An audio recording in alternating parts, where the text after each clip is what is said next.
Salut la famille, bonjour et bienvenue à tout le monde. J'espère que vous allez bien. Moi, ça va bien par la grâce de Dieu.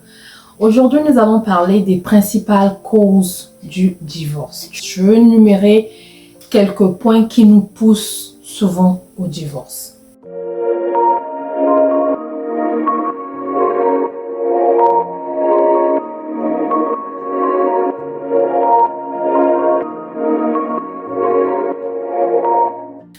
Mon nom est Bélia, si c'est ta première fois, tu es le bienvenu. Je suis pas pour le divorce. Je n'encourage pas le divorce, mais deux fois, ça arrive. On peut peut-être faire attention à certaines choses pour ne pas arriver au divorce. La première cause que je veux dire aujourd'hui dans cette vidéo, c'est la famille. Souvent, quand on est marié, oui, le mariage, c'est deux personnes qui s'aiment, oui, mais souvent, une fois marié, le mariage vient avec tout ce package-là.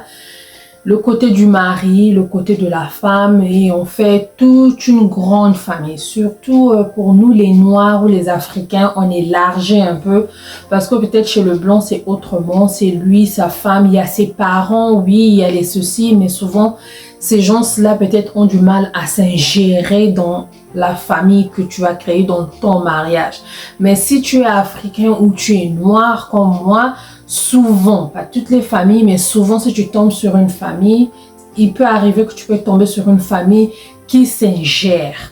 Ou pour ne pas mettre les trucs sur les belles-mères, mais souvent une maman qui a fait son fils, elle aimerait que son fils puisse être bien traité.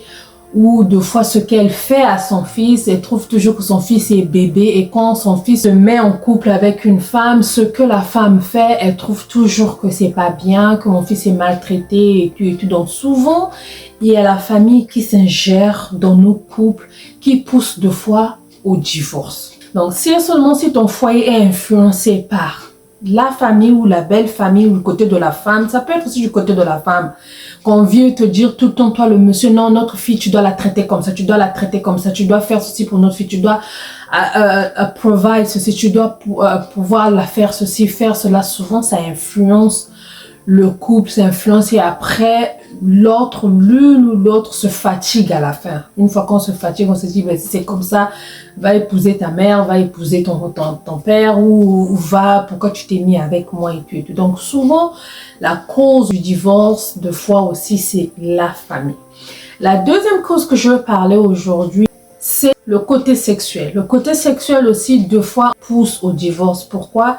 Souvent, si tu es rejeté dans ton couple, tu as besoin de ta personne tout le temps, tu te sens toujours rejeté, tu te sens toujours insatisfait ou insatisfaite dans tout ce que vous êtes en train de faire, tu te retrouves pas sexuellement avec ta partenaire, ton partenaire, où il y a l'infidélité qui s'installe, où la femme était infidèle, où le monsieur était infidèle. Ça aussi, ça cause souvent au divorce, surtout ici à l'étranger, ici chez moi, là où je suis, où la culture américaine est souvent, dès que tu me trompes, c'est fini. Être infidèle dans un couple peut pousser au divorce. La troisième cause dont je veux parler aujourd'hui, c'est les finances, l'argent. Quand on n'est pas transparent avec l'argent dans un mariage.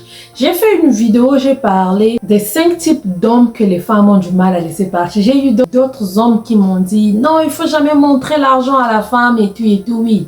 Il y a femmes et femmes. Mais quand il n'y a pas une transparence d'argent dans un couple. Moi, je parle de couple, je parle de marié.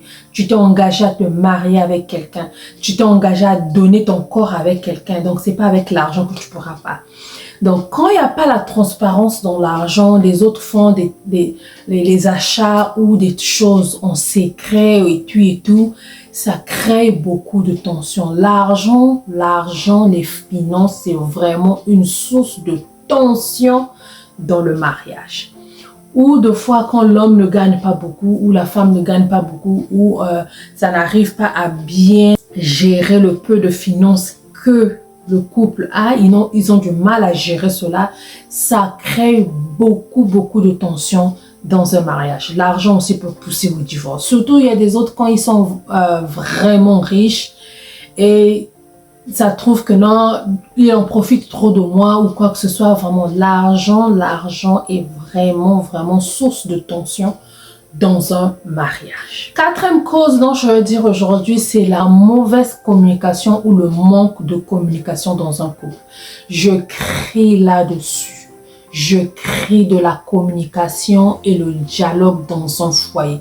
Toi qui es marié, si et seulement si tu n'as pas un bon dialogue dans ta maison, tu n'as pas une bonne communication dans ton foyer, je veux dire, c'est-à-dire la communication, c'est comme quelque chose qui, un pilier quoi. C'est comme un bois qui soutient tout. Quand il n'y a pas de communication, je vous jure que votre foyer va shake à tomber. Donc la mauvaise communication, il y a des autres qui communiquent, mais la communication elle est mauvaise.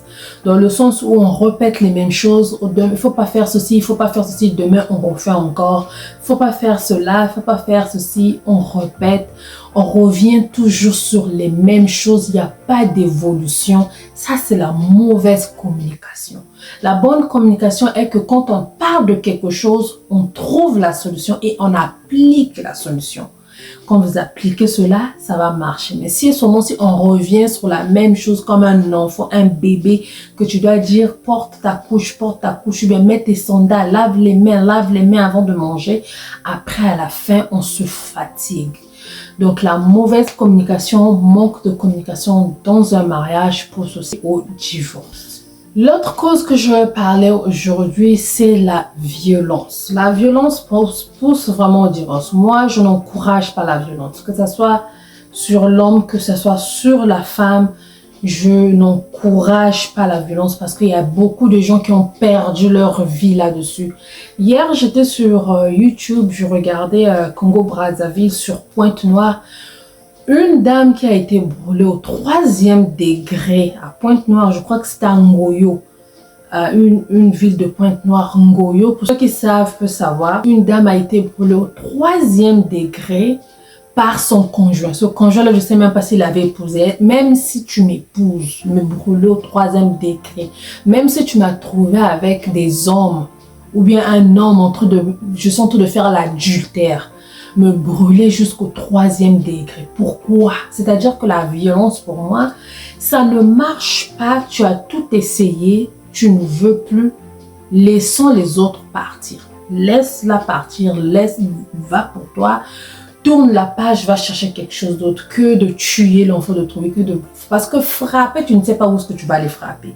Et il y a la violence aussi verbale, des insultes, des chantages, des trucs comme ça là, vraiment la violence, peu importe ce genre de violence que tu vas retourner ça et d'autres personnes, ça frappe pas, mais ça t'insulte, ça te brise moralement et tout, verbalement. La violence dans un mariage, ce n'est pas bon. Ce n'est pas bon. Là, le mariage est une institution divine. Divine qui veut dire seulement l'amour. Quand ça arrive que non, tu insultes l'autre, tu dégrines l'autre, tu tapes l'autre, tu frappes l'autre, tu fais du mal à l'autre, ça, ce n'est plus de l'amour. Ça, ce n'est plus un mariage. 6e cause que je veux dire aujourd'hui, c'est les enfants. Les enfants aussi font partie des causes du divorce. Les enfants, donc, elles sont surtout dans les familles composées. Le monsieur a eu des enfants avant toi, il s'est marié avec toi, vous avez commencé à avoir des enfants, mais cette dame-là souvent néglige les enfants de l'autre ou accuse toujours les enfants de l'autre ou maltraite l'enfant de l'autre, ou c'est la femme a emmené des enfants dans un foyer, le monsieur aussi a emmené des enfants, vous avez fait une famille composée, où vous avez eu vos enfants avec le temps, où l'un ou l'autre a emmené des enfants. Souvent, ces enfants-là ne sont pas bien traités dans le foyer. La femme emmène ses enfants, elle s'occupe de ses enfants et tout. Deux fois, le monsieur, il y a d'autres messieurs, ça abuse des enfants. Ça commence à coucher avec les enfants de l'autre ou ça commence à maltraiter les enfants des autres.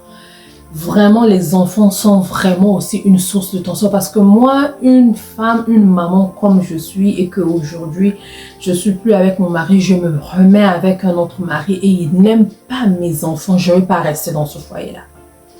Je ne veux pas sacrifier mes enfants pour l'amour d'un homme, non. Moi, je ne veux pas le faire. Tu veux de moi, tu voudras de mes enfants. Tu ne veux pas de mes enfants, ça ne marche pas. Maman, toi aussi, tu as trouvé papa avec les enfants. Les enfants que vous allez faire auront le même sang. Ça ne sert pas de négliger les enfants du monsieur. Ou même si vous n'avez pas eu des enfants, tu n'as pas eu des enfants avec ce monsieur-là. Tu n'as pas d'enfants, tu n'as pas pu avoir les enfants. Aide ces enfants. Tu ne sais pas qui va t'aider demain. Deux fois les enfants que nous faisons là, deux fois. Il y a des autres enfants parfois, ce n'est pas ceux qui vont t'aider. Ça peut être l'enfant que toi tu as élevé qui va venir t'aider. L'enfant de ta soeur que tu as élevé qui viendra t'aider. L'enfant de ton mari que tu as aidé qui va plus t'aider même que tes propres enfants. Donc, deux fois, évitons seulement de faire du mal. Tu ne sais pas où ta bénédiction va passer. Mais malheureusement, on le voit souvent dans plusieurs foyers, ça arrive que l'autre n'aime pas l'enfant de l'autre. Donc, les enfants aussi font partie vraiment des causes de divorce. La dernière cause dont je voulais parler aujourd'hui, c'est la routine. La routine, pour moi, la routine égale habitude plus l'ennui. Vraiment. Pour moi, la routine, c'est l'habitude plus l'ennui. On est habitué, surtout pour les mariés. Monsieur revient du travail, on est fatigué, on se relaxe, on dort et tout. Tout le temps, c'est la même chose. Ou papa va au boulot, maman reste à la maison, s'occuper des enfants. C'est la même chose tous les jours. Ça emmène l'ennui. Tu te fatigues de ça. Et après, quand on est fatigué, il n'y a plus cette flamme-là, il n'y a plus cet amour-là. Vous devenez comme des frères et des sœurs où tu as une bonne à la maison qui s'occupe de toi pour le manger, les enfants, mais il n'y a plus rien, il n'y a plus cette flamme-là, il n'y a plus de l'amour-là, il n'y a plus l'envie de vivre là. Donc la routine est vraiment une mauvaise chose. Oui, la routine est là, mais est-ce qu'on peut on peut bouger un peu la routine de temps en temps? Monsieur, madame, pouvez vous dire que non, chaque samedi ou chaque vendredi par rapport à vos emplois du temps de travail, ça doit être notre journée de date. Date, c'est comme une journée spéciale pour moi, papa et maman. À telle heure, c'est notre journée de date où chaque vendredi, on doit faire quelque chose ensemble seulement pour toi et moi, pas des enfants, pour chercher tout le temps d'activer cette flamme-là. Parce qu'avec la vie d'aujourd'hui, avec la vitesse que la vie va aujourd'hui, on s'oublie. Une fois qu'on est marié, on s'oublie et après à la routine, après quand tu es fatigué de la même chose, tu veux aller voir ailleurs pour avoir quelque chose de frais, avoir quelque chose de nouveau. Donc ça, c'était les 7 principales causes dont je voulais parler aujourd'hui. J'espère que vous êtes retrouvés. Si et seulement si vous avez aimé ça, aimez la vidéo, partagez. Dans cette chaîne, nous parlons idées de business, vie de couple. Si et seulement si c'est ta première fois, mon nom est Bélia. Abonne-toi, partage et on se verra à la prochaine. J'aimerais vous lire, laissez-moi des commentaires. Que le Seigneur Jésus nous protège et nous garde tous. Bisous.